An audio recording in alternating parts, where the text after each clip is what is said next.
Hello there, and welcome to another edition of the HuskerOnline Show. Sean Callahan, Steve Sipple, Robin Washut here as we make the way through the month of June. We're brought to you by Zipline. Lots of exciting things going on at Zipline as the title sponsor of the show. They just recently reopened the West O Tap Room, and they've been named Lincoln Choice Best Brewery again in 2025. Zipline Tap and Grill Restaurant out in Fallbrook also has a Sunday brunch that launched over Father's Day, and they have $10 lunches. Lots of exciting things. And then the can opener Summer Orange Splash now is available everywhere. We just got some in the office. It's not cold yet, unfortunately, so we're not going to be able to drink it on the show. But okay. Check that out. The Juice Box Hard Soda out, and it will be launched officially at the Brews at the Zoo. Robin, you been to Brews at the Zoo? I have a couple times. It's fun. Robin's a big. They put away like all the big animals just because they don't need I wonder why. guys getting a little wild around the wild animals. What could go wrong with hard soda and lions? They got tigers. They have tigers. Yeah. I don't know if they have lions. No lions. I go to the zoo all the time with my kids. They have gorillas. No, they don't. And Not the guys- Lincoln Zoo. They don't have gorillas. All right. They also have a special summer release that just came out. It's Makes only going to sense. be out for a couple of weeks. The Italian Pilsner Tifosi. Ooh. I'm sorry? We have 4 cans of it here. But Tifosi, Okay. the Fosi. Italian, make me say it twice. I thought you said something else. Tifosi, Italian Pilsner. It just came out. You can only get it at the Zipline locations, not in the stores. This will go fast. They had some yeast that needed to get used up, and they used it to make this special Italian Pilsner. When you have extra yeast, Sourdough what do you do? yeast. What do Sourdough. you do? Make beer. What do? You make beer. You make Italian Pilsner. It's sourdough. Sean's the cook. When there's But extra yeast in the pantry, what do you do, Sean? Throw it out. they make beer. I got you. All right. I don't get your humor here. No, don't worry about it. I It's don't not- understand what this you're. is- We're just talking about each other's yeast over here. I don't know what you're doing there, bro. Let's talk some ball. Let's talk ball. Come All on, right. come on, coach. guys, Self. Big week for Nebraska in recruiting. The Huskers picked up 2 commitments. Their running back, Jamal Rule, but then their highest ranked member of the class, Danny Odom, a 4-star corner, ranked as high as number 72 in the nation on Rivals. On3 has him at 300. He's 198 in the overall industry rankings as far as overall players in the country. One of the top players in Florida, one of the top corners in the country. It's a big time get to get Danny Odom, and they're not done. I mean, obviously there's more coming this week, and this is what we thought was going to happen. I mean, we figured, Nebraska was going to go on a run here. Nayland Scott, the wide receiver out of Georgia, is the next guy to watch. Then Larry Miles, another wide receiver out of Florida. Those are probably the next 2 names on commit watch. Getting help for the Rayolas. I mean, which is good. Makes sense. Also, I'm going to say Mpuma. Impuma. Yeah, Mpuma, the offensive tackle from Chicago, is a big one to watch. Scott, Sean, ASU doesn't allow commitments to take visits to other schools. Correct. That's kind of their policy. That's quite a policy in this day and age. Oh, How do you enact that? good luck. That's Well, they played in the college football playoff. And that helps for sure. They're not the only school. Iowa was that way for a long time. I don't know if they still are. So Nebraska's got a little juice going. Who would Nayland Scott? What are we getting at here? I mean, the fan base needs to be you need positive energy. There's some concern, right, Sean, Rob, over the lack of, the numbers in the class. Maybe the star power is not quite where you want it. So how do you get there? Or does it matter that much to you? Yeah, they Sean need to does get not more like that commits. I mean, they're ranked 57th in the country, Mhm. but that's the last place class in the Big Ten, which tells you how good the Big Ten is recruiting. When basically every Big Ten school is recruiting at like a top 40 level. I think that caveat that you've mentioned a few times this week, though, when you're discussing the 26 class for Nebraska, is what's already on the roster. What's the number there? But the number of 92 freshmen and sophomores. Yes, that's an incredible number when you're talking about a roster size is already getting down. So they're a young team. So like overloading with a 29 freshman class like USC is doing right now, that doesn't make sense. And it's not feasible. So like you got to take this 26 group, I think, as an outlier and like not compare it to previous classes or future classes just because of the way the numbers currently on the roster are shaping up. So like they're going to be probably a little bit more selective, and they don't need to go out and devote all of their time, effort, and resources to making this 26 class so big and so star powered, because they already have so much young talent that's already in the program developing as we speak. You're listening here to the Husker Online show. And I think the class size too is the big. I still think it gets up to about 15, and it could get to 17. I mean, there are, you look at what's on the board: 2 receivers, probably 2 offensive tackles, maybe a linebacker, maybe another defensive back. That's 6 more guys, 8 more guys right there.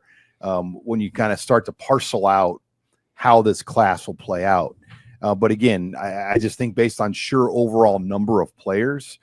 And let's not kid ourselves, Nebraska did commit a lot of its rev share to the transfer portal. Mm-hmm. They went out and got Dane Key. They went out and got Williams Winery. They went out and got Isaiah Hunter.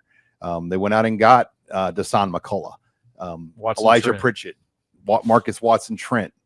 Do you Spindler. want those guys? Name them all. Do you want those guys? Yeah. Or would you rather spend all that money on 18-year-olds? And I think that's what you battle with recruiting. Because I think a lot of teams have to make that decision, how they want to manage their cap. For sure. I think perception among the fan base would be bolstered by Darian Jones if they get the Omaha North defensive back. And it seems like it's an uphill swing. I mean, no decision's been made, but Iowa folks feel really confident about it right now. I talked to Tom Kakert and Blair Sanderson, are 2 experts for Iowa at On3, and I know Iowa really likes where they sit with Darian Jones. But isn't there a not so fast faction on our message board? Somebody chimed in that was with the Jones family, and they don't understand why everyone is saying it's a done deal. They're not making a decision until July 4th. So it's not over at this point, but the family did, I think, follow up. Like they like Iowa. I mean, it's not like they grew up Husker red, like they're not a family that grew up gigantic Husker fans their whole life. So I do think there's some elements there that this is not necessarily a traditional in-state family that followed Nebraska, but their son, Donovan, is on the team right now. Right. That should work in Nebraska's favor. It doesn't always. Sometimes a kid wants to create his own niche, his own path, but that's usually after someone leaves, after a brother or somebody leaves. The chance to play with your brother is usually really alluring. I can't imagine as a family having 2 sons 2 years apart, one at Iowa, one at Nebraska. How would you manage those weekends? Mm-hmm. That's kind of what I'm getting at. That's exactly. So, but on the other hand, that's their business, and it's not my future. It's Darian Jones's, and he'll make his best decision. I know they've tried to scale back the emphasis on in-state recruiting, or at least just like how big of a deal it is in the grand scheme of assembling a class. Like they've kind of gone both directions, where they probably under-recruited the state and they probably over-recruited the state. In the situation where you're not taking that many guys, how important it is to, not just get an in-state kid, but get a player like Jones, who's probably one of the higher, if not one of the highest profile kids in the state for this class. Oh, yeah. If you're going to narrow the scope, then you really want to get the guys that you got to. It's not just getting guys; it's like getting the guys. Look, right. On our On3 rankings, Jet Tamal is the consensus number 1 on all industries, and they weren't taking another quarterback. They had a quarterback, so he was off the table. On3 rates Leighton Burbach from Norfolk Catholic number 2, a big 6'8" tackle, really raw though. I think he needs a lot of development. Plays Class C2 football, the lowest level of 11-man.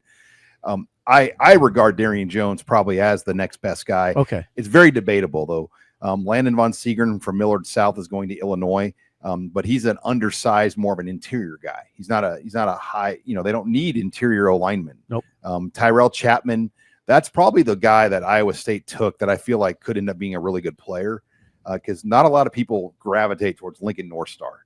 No. And they got one of the better track athletes. He's a quarterback, a safety, a really, really good athlete.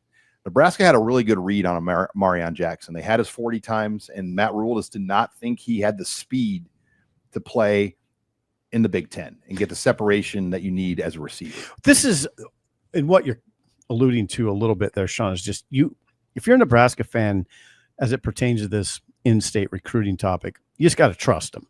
And what I trust is that if there's a player in this state that deserves a scholarship offer, that his talent is such that you got to do it, they'll do it. There's not a lot of no-brainers.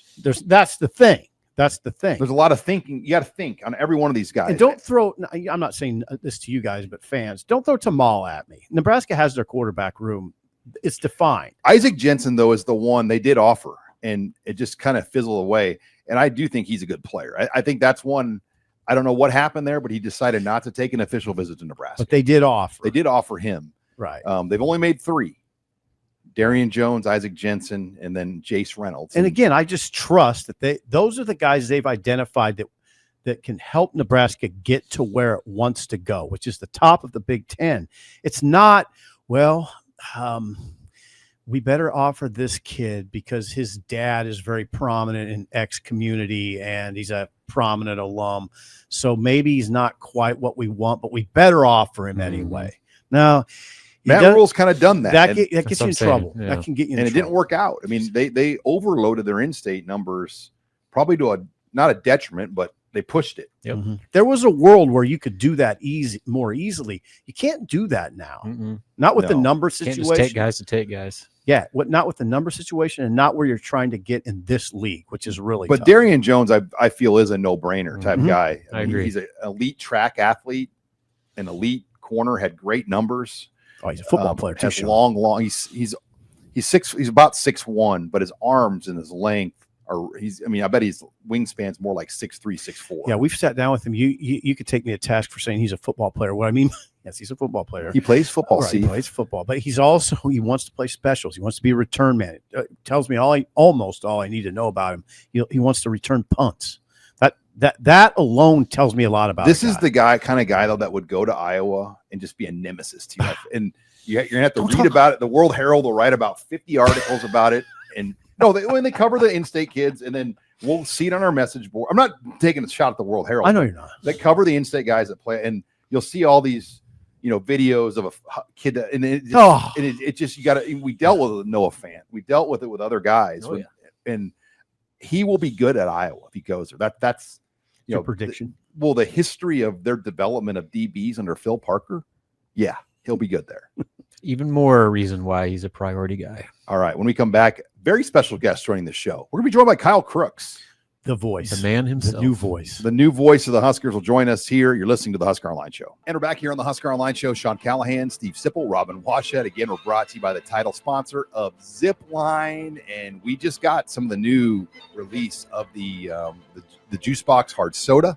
So lots of great products, and that's going to be dropped officially at the Brews at the Zoo this weekend.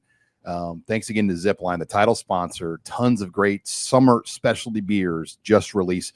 We're also brought to you by Billings Group. They're a trio of financial advisors made up of Lance and his 2 sons-in-laws, Josh and Nate. Yep, sons-in-law, 2 of them. They're based in Salina, Kansas, because somebody has to be. And they serve clients in more than 10 states, including places that you've actually heard of, like Nebraska, Colorado, and Texas. They do financial advising and coaching, investment management, basically all the stuff that you should be doing with your money, but you probably aren't. Also, Nate is a lifelong Nebraska fan and a longtime listener here of Husker Online. So if you ever watch Nebraska football or the stock market, both are emotional roller coasters, and that's why Billings Group is here to walk you through the highs and the lows. Billings Group, financial advisors by your side for life's journey. They don't offer therapy, but they are good listeners. Visit them at billingsgroup.com. Securities offered by registered representatives through Prime Client Services. Member FNRA, SPSC. Advisory services offered by Investment Advisory Group representatives through RFG Advisory, a registered investment advisor. RFG Advisory, Billings Group, and Private Client Services are unaffiliated entities. Did I get it?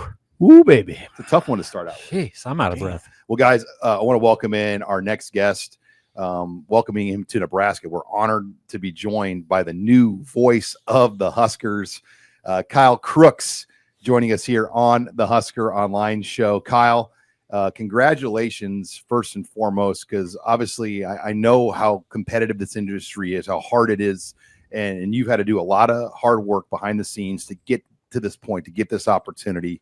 Congratulations on landing the voice of the Huskers. And I know a lot of people are excited to hear you get to work. Yeah, it's a dream come true. Like I tweeted out the other day, and it's a competitive industry, and it's a tough industry, and it's one that you certainly take your lumps along the way. So I've been at this probably for 15 years on a professional basis, and you have the ups and the downs, and this is the ultimate up. And obviously, what comes with a position like this is, one, you get a chance to be with one of the best athletic programs in the country, and every single sport matters, and people show up, but you're also stepping in an unfortunate circumstances. Greg Sharp is forever going to be the voice of the Huskers, and his name's going to be on that booth forever. And I want to do him proud. I want to make sure I do justice for the fan base and for these programs. And I'm just grateful. Grateful is the word that I continue to use, because you run out of words to try to describe what you're feeling. How would you characterize your style? I mean, how would you describe it to people?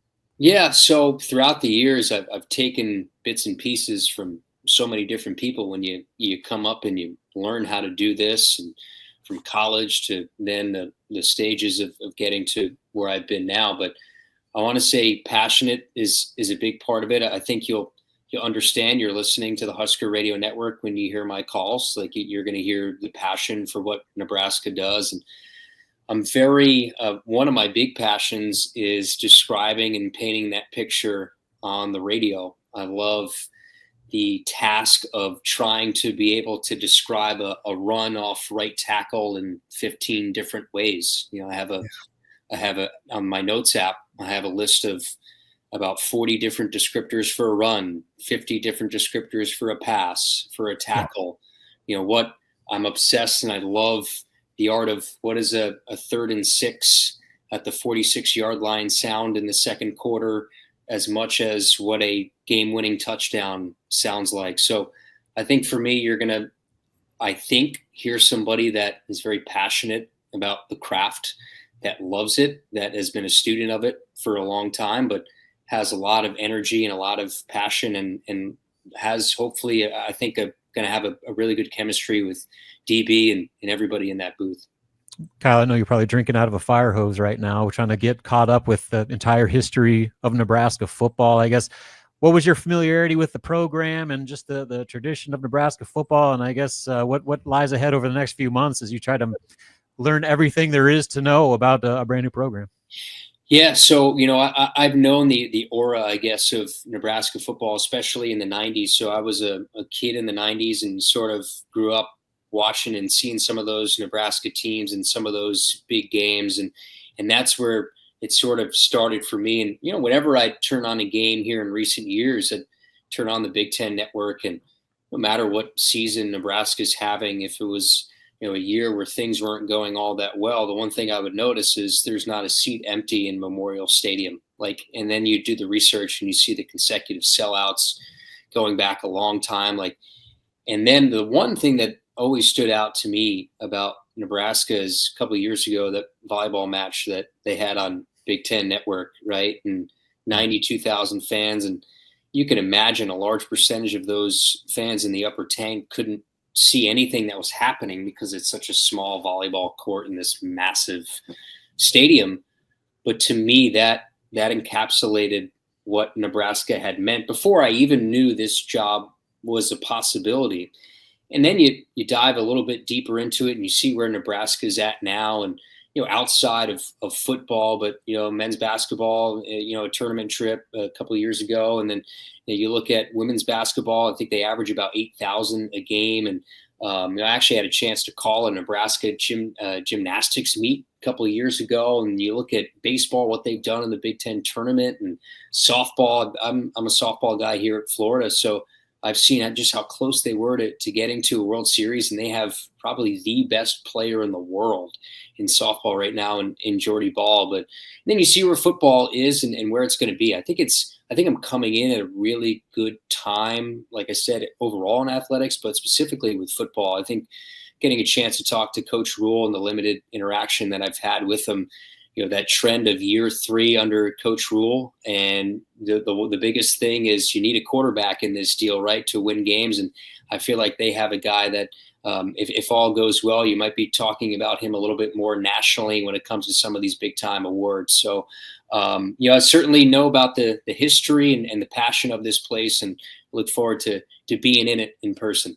We're joined here by the new voice of the Huskers, Kyle Crooks, who was named the new play-by-play voice for football and the host of Sports Nightly this week. Kyle, give us an idea what the process is like. Because it's not like the play-by-play job of Nebraska gets posted like for applicants to apply for very often.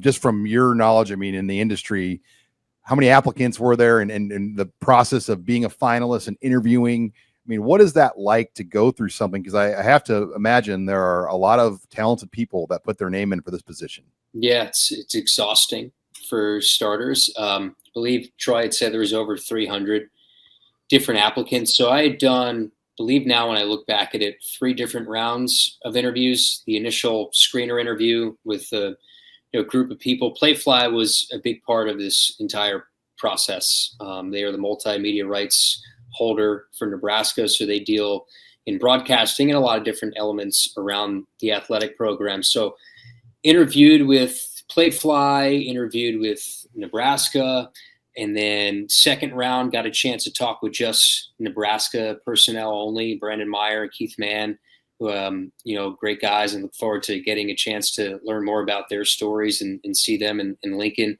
And then the final step in the process was going to campus. This is where you get a chance to meet Troy and see everybody in person and see what they have going on. I had the chance to, one of my good friends in this business is actually an assistant coach right now for the women's basketball program at Nebraska, Julian Asibe.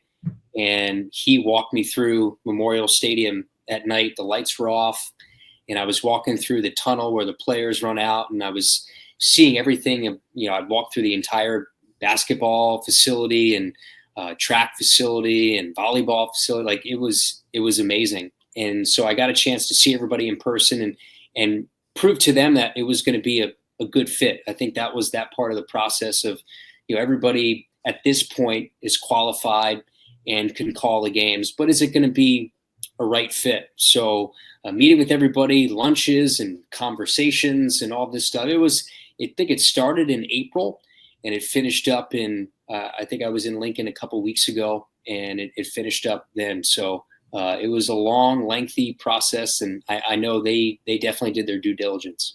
A big part of this, Kyle, is that Sports Nightly show, which people I've been listening to that since, I don't know, 35 years. How much experience do you have with that sort of thing, hosting a nightly radio show? Yeah, so I actually grew up, my biggest passion in this before play-by-play was sports talk radio. Okay. I grew up listening to Mike and the Mad Dog for 5.5 hours on WFAN. I grew up in northern New Jersey, so I was right in that New York, New Jersey media market. So that's probably where this whole broadcasting passion started. And what's fun is I went to County College of Morris before I went to a 4-year university, and I did my own talk show there just to get on a mic, and I would do my NFL picks, right? Almost sort of just like emulating what I heard on the radio with Mike and Chris and Mike and the Mad Dog. And I would broadcast. The only way you could hear it would be on the speaker above the cafeteria. So people would walk out after their lunch and they'd look up and be like, who the heck is this guy talking about how the Bears are going to beat the Cardinals and cover 3.5? And then I did a talk show in college, and I've done a lot here in Gainesville where I fill in on our afternoon drive show, and I've done phoners and guest appearances and all that stuff. And Shane Matthews, who's a legendary quarterback here at Florida, he actually hosts a podcast here, and I was essentially the host of that for a while. So it's a skill set, one that I've always loved, and I've always appreciated guys like you who do the talk show, because the one thing I learned coming up is fans probably know more than me when it comes to it. That's why I sort of gravitated to the play-by-play side of it. But it's a craft, man. It's hard to, every day you got to be fresh, you got to be original, and it's a challenge. You've got some pretty good resources with you as you adjust to this job, and guys like Kent Pavelka and John Baylor have been doing radio play-by-play here in Nebraska for a long time. Have you reached out to them at all, just to maybe pick their brains on maybe ways that they can help you transition to this new role? Yeah, I look forward to. I haven't chatted with them yet. Look forward to talking to Kent and John. I know I've talked a lot with Jessica Cootie and Damon Benning specifically about the football broadcast, and I have a lot of references to outside of just, I guess, the Nebraska footprint and people that I've leaned on. And Ian Eagle's been a great mentor of mine, and there's a lot of sitting voices that I've had conversations with of what it's gonna take, right? Because they've been in this position but at other places and maybe don't necessarily understand what this specific position means at Nebraska. But there's people that I've talked to that are really big places that have given me advice as to sort of how to go about it. And the biggest thing that they've told me is I can't be Greg, right? Like I have to try to be myself and hope that fans eventually take to that. And one of the biggest things that I think has impressed me the most about this fan base is how nice they've been when it's not easy to see somebody else come in this position and they've heard Greg for 17 seasons, and people love nostalgia. They love the biggest thing about broadcasters is they are the soundtrack of some of the best moments of what they're most passionate about. In this case, Nebraska football, and for Greg, Nebraska baseball as well, and Sports Nightly. They could sit in the car and know they were going to hear Greg's voice. My biggest thing is I have to try to find my voice, right, and make sure that fans are eventually okay with that.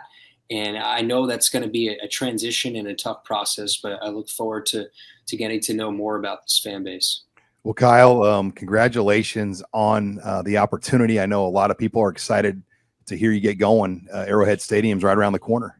Yeah, can you believe it? It almost feels like for me, it's like 4 months away, but I've already started my 2-deep spotting charts, and I have things ready to go. I'm going position by position, going player by player to try and get notes and nuggets. And you guys are such a great resource for me listening, and you guys know this better than anybody, and the history of it and the current team and everything about it. So I look forward to leaning on you guys a little bit, and I'll be listening. I'm subscribed on Spotify, and I'll be listening to future episodes and learning more about everything. Well, thank you, Kyle. Appreciate it. Thank you, Kyle. Yeah, absolutely. Appreciate you guys having me, and thanks for chatting, taking the time. All right. Thanks again to Kyle Crooks for joining us here on the Husker Online Show. When we come back, Athlon Sports came out with their preseason Big Ten picks. We'll give our thoughts on that next. You're listening here to the Husker Online Show. We're back here on the Husker Online Show. Sean Callahan, Steve Sipple, Robin Washut. Again, we're brought to you by Zipline Brewing. Tons of great new summer releases. Obviously, their can opener, but now the juice box hard sodas are on the market. We just got the orange hard soda in the office here, the orange creamsicle flavor. They're dropping it at Brews at the Zoo this weekend. I highly urge you to try that. It is a great summer drink. And then for a limited time, they have the Tifosi Italian Pilsner that you can only buy at the Zipline locations. They had some extra sourdough yeast that needed to be used up, and they made a beer out of it. Nice. Interesting. So they're doing a thing with wood fire pizza, hot fire pizza. Yeah, and then on I believe it's Friday. I can go for that at the Zipline tap room on O Street, West O. West O. They're gonna have a pizza truck. Yum. Tifosi Italian. I might want to just go out there and get a Italian Pilsner and a piece of pizza. Yeah. Friday. That actually kind of sounds good if it's the weather's. It's a tempting combo. And we're also brought to you by Brunt Workwear. Yes. Look, if you're not familiar with Brunt, we've all got our Brunt gear. We got our Brunt boots, hats. They sell not just boots, but workwear, things that you can wear out. They even have a cool shirt that Sipple needs to buy. It says the American Worker. You are an American. Not sure why you've identified. There it is right here. This is Sipple's present. I'm going to buy him. American Worker. Are you going to buy me a present? I could see you wearing that to a press conference. Like that is like 100% on brand Steve Sipple. It's got the eagle holding a wrench. Wow. I think Missing Tooth Greg would like that shirt too. A shout out to Missing Tooth Greg, my fleet manager. Yeah, he would like that. In fact, you should just buy him one. Never mind me. If you're gonna dole out gifts, get one for Missing Tooth Greg. But yeah, look at those Brunt caps. Hey, now I will say this: if you want to get me a gift, that red, white, and blue Brunt cap is sweet. That is sharp. We're there on the 4th. God, look at that. But we've got a great deal. Oh, I love that. I love that red, white, blue cap, Sean. $10 off at Brunt. Use the promo code Husker. So go to bruntworkwear.com/Husker, promo code Husker. Get $10 off your order. Thank you to Brunt and their sponsorship and support here of the Husker Online show. But Athlon came out with the Big Ten rankings here. And, not a big surprise. I mean, they have Nebraska kind of right in the middle. They have them at 9, right below Iowa, right below USC, Illinois at 6, which I think is right with what they return. And Indiana at 5 is the one that kind of I get it though. They're a playoff team a year ago. They still lost a lot, but they're kind of getting the Signetti bump by a lot of people. And will they be able? They're not going to surprise anybody this year. Schedule's really hard too. They got a rough schedule. Penn State at the top is sort of I guess people are picking Penn State. You don't see it a ton. That I like it. I like the Penn State pick. I don't like Nebraska at 9. Nine's not going to get anybody's attention. You're just lost in the middle of a big conference. I like Oregon. I think Oregon is my pick to win the conference. Nebraska once was in the Big 8. Now they're picked 9th in a conference. Don't say that too many times. Yeah. Well, it's just you don't want to be buried in the middle of a big conference. What do you think? Too high? Too low? For Nebraska? Yeah, 9. I think they're a little low. Low? Yeah. 7 or 8, would you say? I'd bump them up. Yeah, I could get them to 6 or 5, actually. Whoa. You can't, who are they vaulting? Objectively, you bump any of those. Objectively, though, you can't put them over Iowa. You can't. I can't? Well, you can. I think I can. But an objective pollster with the data that they have on the history of Nebraska, Iowa. That's the history. But they're going to go off that.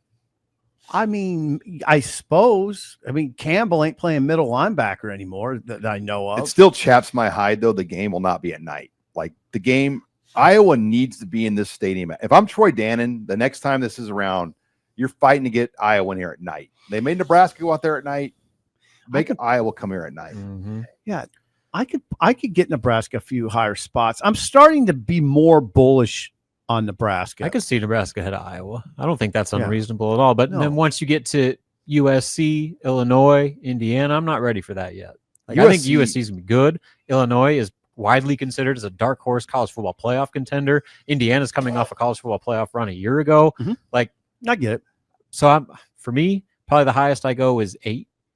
I can get Michigan at 4, though. Yeah, my thing with Michigan is they had all those draft picks on the defense gone. They have a freshman quarterback, more than likely, Underwood, 5-star, talented guy. Yeah. But they don't have Jim Harbaugh. Sharon Moore is going to be suspended for the game in Lincoln, and they play at Oklahoma. I think Michigan only played 6 home games this year. Yeah, I don't know, but you're going to find out a ton in Norman. That's Michigan's second game. You'll just – Sean, you should require us to watch it. Yeah. You have to watch. I'm requiring you to watch it. You have to watch. Is that week game. 2? Yeah. Unfortunately, Nebraska will play at night. So is that game at night in Norman? I think it is. I think it is. So we'll have to phone follow it or tape it. You can tape it. Put a VHS in. You can rewatch. You hope that the Nebraska Akron game is going to plan where your column is done fairly early. Yeah. No, that game is. I'm serious. You're going to find out about Michigan right there. Who would you put 4? I like Michigan at 4. That's where I think Michigan belongs. Michigan still feels good about Michigan. Only 6 home games though. In this era of Power 4 football, to only play 6. That's crazy. Like they're going to go on the road to Oklahoma, to Nebraska, to USC. Mm-hmm. Then after that, obviously Michigan State's a rivalry game, but Northwestern Maryland, not a tough road task. But yeah, I think that road stretch that they have those 3 road trips early. Well, you're pulling up schedule. Can you pull up Indiana? Yeah, pull up Indiana's, Megan. Michigan at Oklahoma is a says 6:30. I can't tell if that's Eastern or not. So it's going to be an ABC. evening game. Yes. Same exact time as Nebraska Akron. Yes. Indiana, Old Dominion, Okay. Kennesaw State, Indiana State. Okay. Then get it going. Illinois, Iowa, Oregon. Illinois At Iowa, at Oregon. at Iowa, at Oregon. Michigan State, UCLA, at Maryland, at Penn State. Okay, they play at Iowa, at Oregon, at Penn State. Come on, they're not going to have the kind of year they had last year. It ain't happening. The question is, will they win all the games like they're supposed to win? Like, will they beat Michigan State? Will they beat UCLA? Yeah. Will they beat Wisconsin? Those are the kind of games like that they won last year. All of those games. Can they win those again this year? Because they could still be 9-3, 10-2. Oof. I heard 4 losses on there. So you think 8-4? They couldn't have They're had an coming back. easier schedule last year. Right. So it might be a reality check this time. They're non-con though, like Old Dominion, Kennesaw State, and Indiana. Right. I mean, Here's That's the a thing. joke. Here's the thing. What you ask, why would you pick Nebraska over Indiana? It's schedule. I mean, Nebraska's schedule is such that you don't rule out 10 wins. Indiana's schedule is such, I'm ruling out 10 wins. I mean, they're not winning 10. Yeah, Nebraska only plays one top 4 team. Indiana plays 2. And if they do win 10, they're legit. Oh, 'Cause God. that's a yes. legit 10, Yeah. even with that non-con. Yeah. Wisconsin plays like everybody. I think Wisconsin added the Terrible schedule. they added the Packers to their schedule. Here's Right. look at Wisconsin, Alabama, Michigan, Iowa, Ohio State, Oregon. They have Washington. They're at Indiana, Illinois, at Minnesota. That is brutal. Brutal. That's a nightmare schedule. That's the Scott Frost 2021 schedule. The schedule that was built to get you fired. And Frost went 3-9. I mean, that is ridiculous. I'm with you. The 2021 Nebraska schedule, there were 8 teams that won 9 or more games on that Nebraska schedule that year. 8. That month of October, even into early November. Man, brutal. God, No Nebraska's- bye week. No bye week. Michigan, Iowa, Ohio State, Oregon, no buys. There's a lot of rude awakenings in these conversations that you're in a league where Michigan State's picked 14th, where UCLA's picked 15th. Those are name brand school. Wisconsin's picked 12th. Mm-hmm. Minnesota's been a very good program, picked 11th.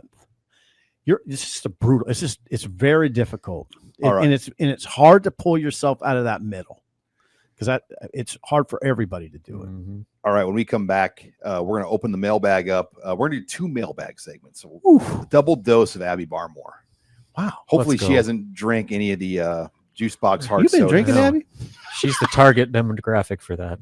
All right, when we come back, Abby Barmore will join us next. You're listening here to the Husker Online Show. And back here on the Husker Online Show, Sean Callahan, Steve Sipple, Robin Washut, Abby Barmore joined the show, brought to you by Zipline. And Abby is very excited as the juice box hard soda is out on the market.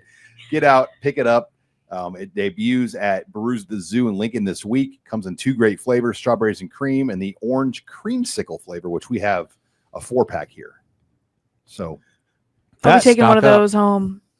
Robin likes the pool. That will enhance your pool experience, Mhm. especially if you have kids, running around that you need to Take the edge off a Yeah. little bit. Yep. Been there. we're also brought to you by Huel. And Huel. Play different drink than Zipline, but Huel, if you're on the go and you're running out of the house, you're like, hey, you know what? I didn't have breakfast, but I need something that kind of covers all the bases. Oh. Huel is your answer. Oh, It's God. got 35 grams of protein, 27 vitamins and mineral, all in one bottle. It comes in so many great flavors. Gives you everything you need, plus that protein kick. It gives you a little bit of focus, a little bit of energy, all in one drink.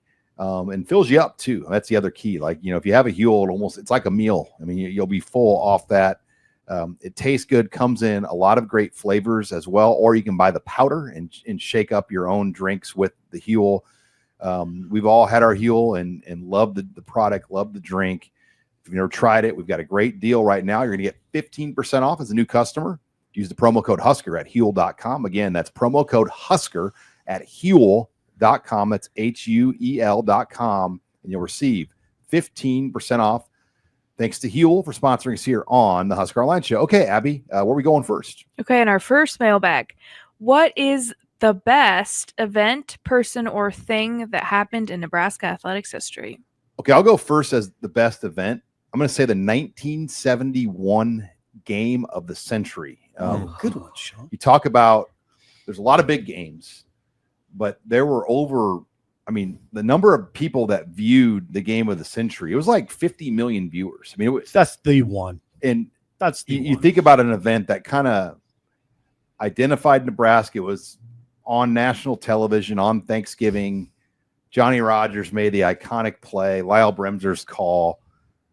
And putting my book together, I was able to talk to Tom Osborne about that game, Jim Walden, and they were on the sidelines, for that game and what that game was like. Guy Ingles, just a number of people and just being in that stadium and how tense that was.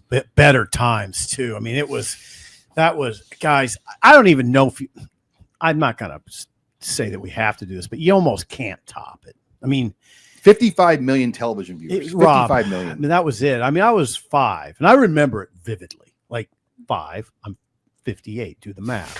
5. Okay. And I watched it at my grandma's, and I can remember how intense the house was. My dad. I mean, there was this. I'll never forget as long as I live. It's the only thing that would maybe top is 94 when Osborne broke through, right? Mm-hmm. When Osborne broke through and won a national championship. That's up there. What would be third? I mean, my answer. What would yours be? I was going to be generally speaking, just saying the hiring of Bob Devaney. I mean, the way that kind of set the foundation for Nebraska football's greatness for decades to come. I mean, that hiring was the starting point. Good job for everything that the program has become. Well, then Bob Devaney's decision to give Tom Osborne an opportunity. Tom Osborne didn't know Bob Devaney. He showed up to Nebraska in January, a month after Devaney was hired, knocked on his door looking for opportunity, and they didn't have any coaching jobs. And Devaney was like, the only job I have is to be a babysitter in the Selig dorm hall because I've got some football players that are being rowdy, and I need somebody to kind of look after these guys. And quickly, Devaney saw how special Osborne could be. And he elevated him to like a graduate assistant, then to position coach, then to offensive coordinator. And Osborne was the driver of the strength program, the academic program at Nebraska, the training table. Like, he recognized all these things before people recognized it. I mean, Osborne recognized conference realignment before people recognized it. Yep. I think we nailed this one. The non-football one, the one that comes to mind for me is when Terry Pettit won the national title, the first Nebraska volleyball national title breakthrough in '95. What about back-to-back College World Series in baseball? That was big. I just say volleyball because they won it. Yeah, and they won it all. Kind of like with the football conversation, that was kind of the starting point for what Nebraska volleyball is now. Yep. Like, that was the kickoff for building the greatest volleyball program in the sport's history. Well, and Abby Volleyball Day in Nebraska has to be in the discussion too. I mean, yes. You set a world record. Sure. Yeah, you set a world record, and that doesn't make the discussion. Yeah. No, yeah, you're right, and Sean. absolutely that. And then also just like Terry Pettit set the foundation, but John Cook in that 2000 year, his first year, went undefeated. That was just outstanding. And that also, like, Terry Pettit set the foundation, but John Cook just took it up to another level in the way that he has impacted not only college volleyball, but women's athletics around the world. Now that they have a world record, has just been outstanding for Nebraska and all of women's athletics. No doubt. All right, the worst. We nailed it. Yep. Yeah. So we're going to do. What's the second one? What are the worst events, people, or things that happen in Nebraska history? More of a downer. I will say one of my worst events would be the 83 season, the 84 Orange Bowl. Just how loaded that team was. Arguably the most talented, and the 82 team too, for that matter. The fact that the 82 and the 83 teams, with all the Outland winners, the Heisman winner, all the All-Americans they had, the records they set, that they weren't able to win a national championship. They had it taken away from them at Penn State on a fluke call where the guy was out of bounds. And then obviously the decision to go for 2 versus kicking the PAT, which was the right call. A tie would have given Nebraska probably at least a split of the title, but Osborne did the right thing, and they didn't get it. And those to me would be some of the lower moments, knowing how good those teams were. 62-36. I was going to say, As far as recent, like the program's God. recent history, that Nailed it, was Rob. the kind of falling off the cliff, That and was it. Nebraska is still working to try to recover from that day. Guys, they've been ranked in the top 5 for 1 week since that game in Colorado. In the history, since 01 season, they've been ranked in the top 5 for 1 week. I need to recover from you saying that. I need a period Just of triggered him. Take I a need breath. a period of recovery. 25 years of only being ranked in the top 5 for 1 week. I need to Rob. crack a juice box after that. Rob, you nailed that. So did you, Sean. I mean, you can go back. There's like previous ones, sure. Like, I mean, there's that a lot of was ways the- you can go with it. You could say Steve Peterson. Like, you could say, That's what. but I think that the Steve Peterson stuff was kind of a ripple effect from that Colorado game. True. Very good point.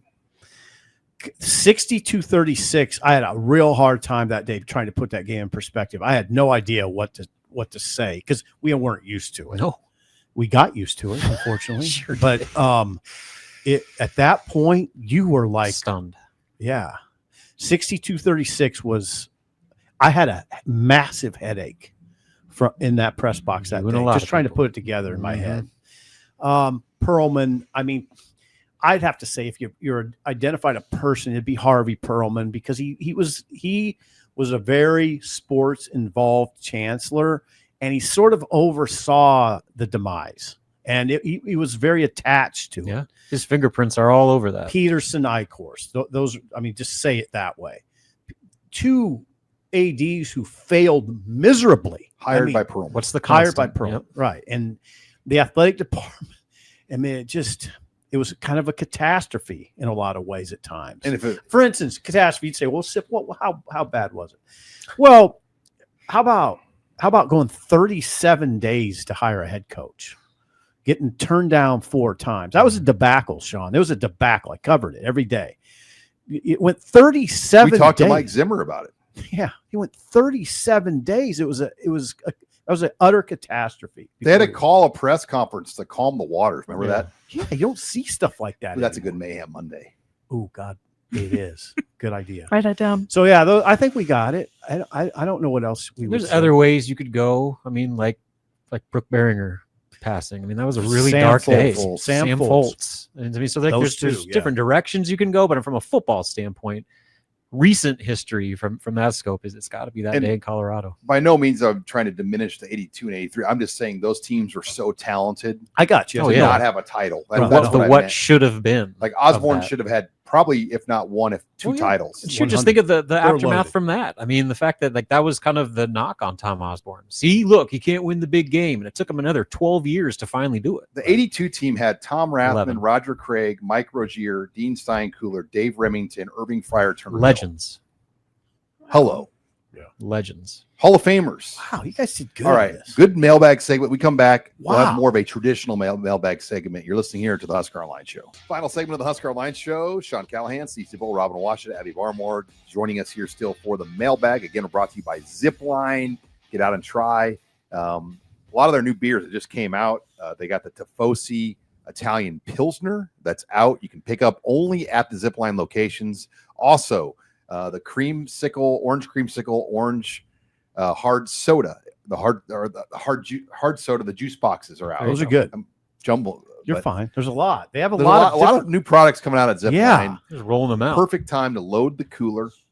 We're going to Kansas City Saturday for the Royals game. And I might pack a couple of these in my cooler. Might have to.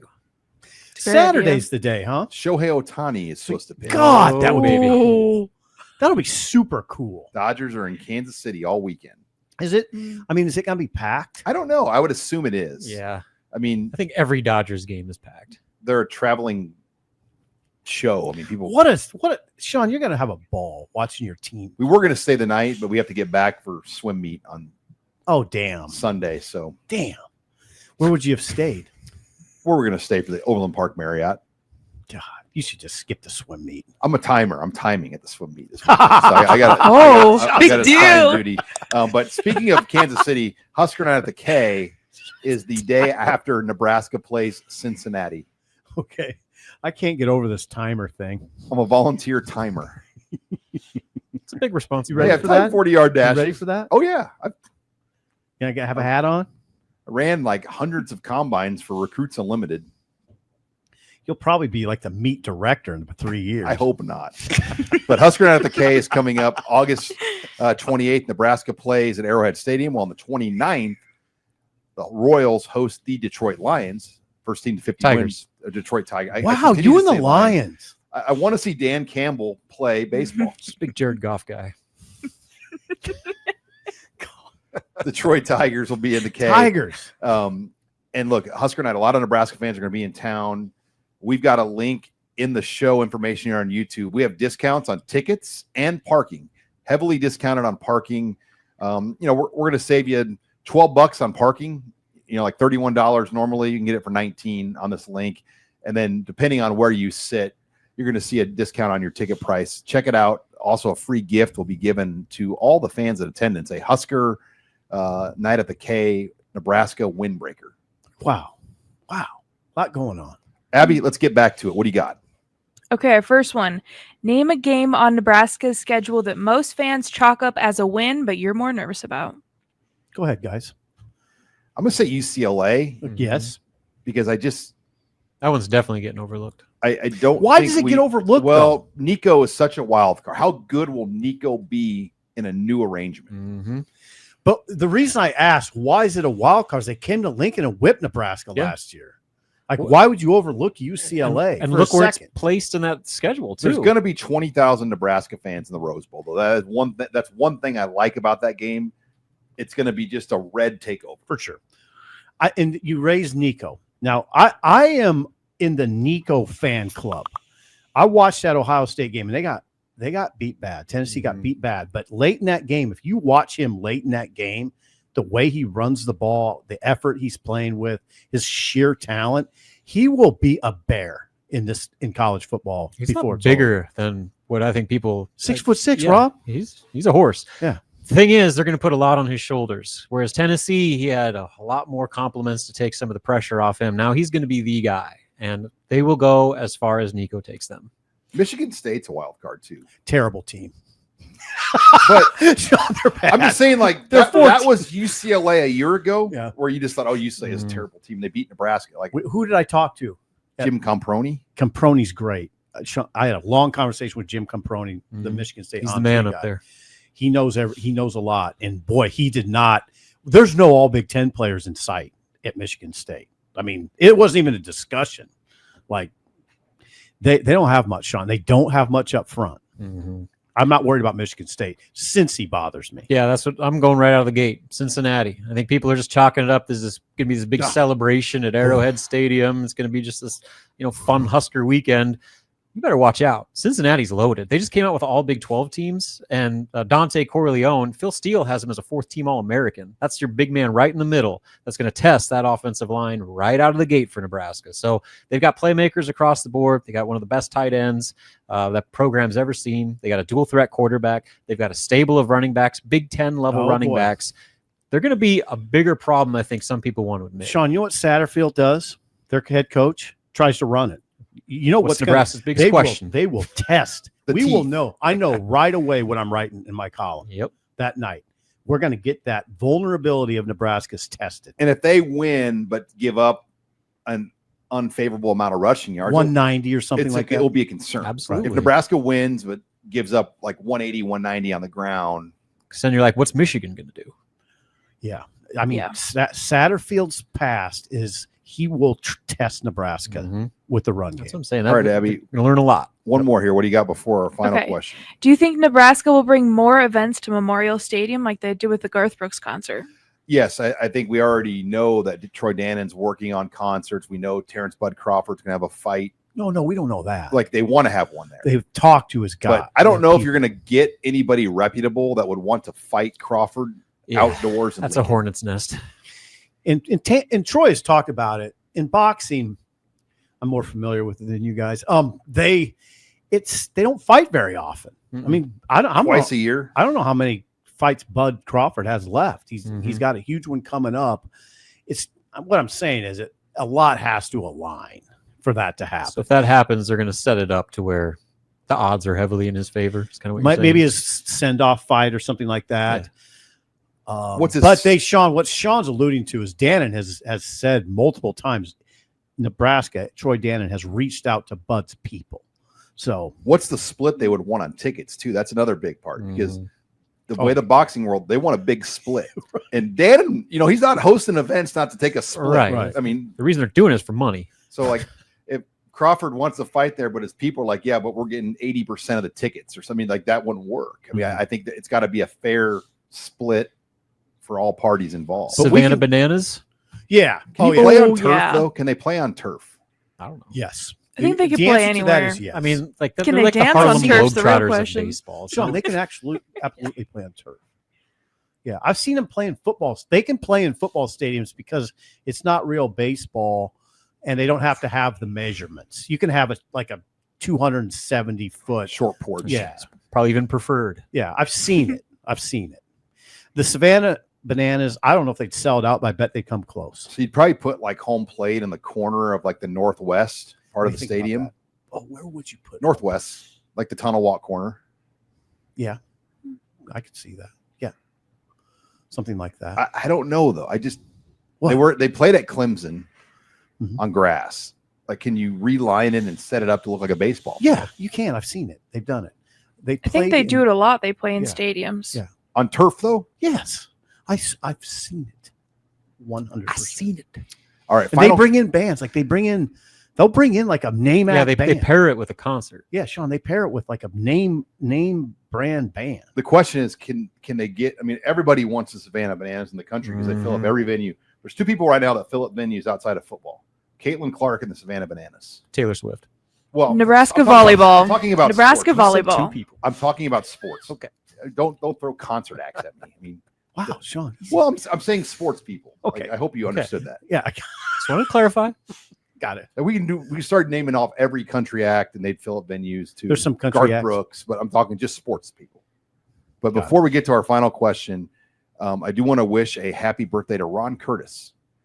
Ron, a longtime listener. Ron, thinking of you, and we hope you have a great birthday. Happy Ron birthday, Curtis. Ron. Happy birthday, Ron. Where's he from? You know? I don't know, Abby. Did I don't know much about Ron, but someone said he would love a birthday shout out. He listens to the show There it all the is. time, and we're happy to do it. Ron, Thanks we're for thinking of you, and we appreciate your support of the Husker Online show. Thanks, Ron. No doubt. Okay, last question. Oh boy. What was your favorite pool as a kid? Oh God. Easy. Not even close. My pool doesn't even exist anymore. We grew up going to Morton Park on 41st and like T Street. What kind of pool we talking about there? Omaha Sport? Public Pool. Yeah. Did you go off the high board? Yeah, we had a high and a low. Do they have a high board? A high, yep. And it was in the middle of the South Omaha neighborhood. It was a great pool. Everyone walked to it. Now it's a splash pad, so it's not really a pool. They got rid of the pool. Hitchcock was like the big neighborhood pool by us, and that was an Olympic-sized pool. And you could walk there too. It had the tower, like Woods Pool has the platform towers. Yeah. But we would generally walk to Morton Pool, and a lot of great summer days there. I'm a North Lincoln guy, so Belmont Pool. Oh yeah. That was my stomping grounds for a while. God, that was your stomping grounds? Yeah, boys became men at the Belmont Pool. I have a granddaughter got busted after hours at that pool. There's They brought her home in a cop car. It freaked me out. They were There's a- shining a light in our house. Very I'm like, similar what's going stories for a lot of people. That Public swimming pools in the 80s and 90s were a real slice of life. You'd see like 12-year-old kids smoking cigarettes. Oh, yeah. I mean, you you Yeah, got I it lived all it. at Belmont. on? Hey, by the way, Pawnee Park pool for me, and that had people smoking cigarettes, and it had a platform, a big diving platform. I dived off of it, but it really hurt your head. Like it really hurt your head. if you public didn't do it pools were unsupervised chaos of the 80s and 90s. right. We had supervision. well, limited. Yeah, limited. We also had Chico sticks. It had an incredible snack shack. Okay. And Chico sticks.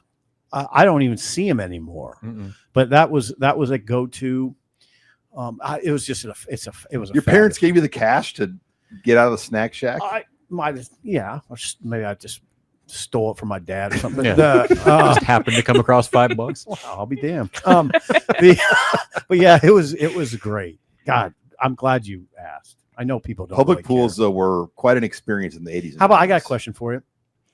this was the thing. It freaked me out in Columbus. You're supposed to take a shower. You're supposed to go in the shower area and at least splash. And I never did. I would just go running in the pool and hope the lifeguard. I think didn't you're see pretty me. safe. I think Yeah. everybody did that. Okay. I always felt guilty.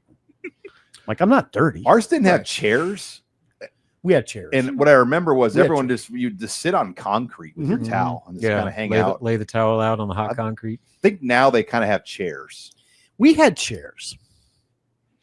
Better times, man. Do they still do that? Oh, they still do it. Oh yeah, I'm There's at public Woods, pool. and Woods pool is always pretty busy. Oh yeah, you're over at Woods, We got a big swim meet there this weekend. You remember he's swim guy now. or you're timing. I'm a timer. John's a timer. It freaks me out. My favorite pool was actually in Columbus. We went to the Pawnee Plunge. Ooh, They I've had heard that about water that. park. That replaced Pawnee was- Park. It was awesome. Sorry. My girls went to that Abbey last summer, and Yeah. they're going back again. You're going to Yeah. Columbus's Pawnee Plunge? No, it's like a mom's trip, so It was like Oh. right in the middle of me and my cousins, so we would meet there a couple times this summer. It was awesome. They have that toilet bowl thing, and you'd like smash your head on it every time you went through. That But then you'd replaced keep Pawnee Park. going. It was awesome. That's Grant- where Pawnee Park Pool was. Yeah. Grand Island's got a good water park. I've heard. Do they? The Island Oasis, I believe. Not the casino pool. We shared that on the message board. They, had Casino. they opened up that casino pool, and they had an unexpected fight card. Weird. Yeah. You didn't have to pay either. No tickets needed. All right, Abby, Inside seat. thank you very much. Hope everybody has a great weekend, and we'll be back till Friday with Husker Online headlines. For Abby Barmore, Steve Sipple, Robin Washett, I'm Sean Callahan.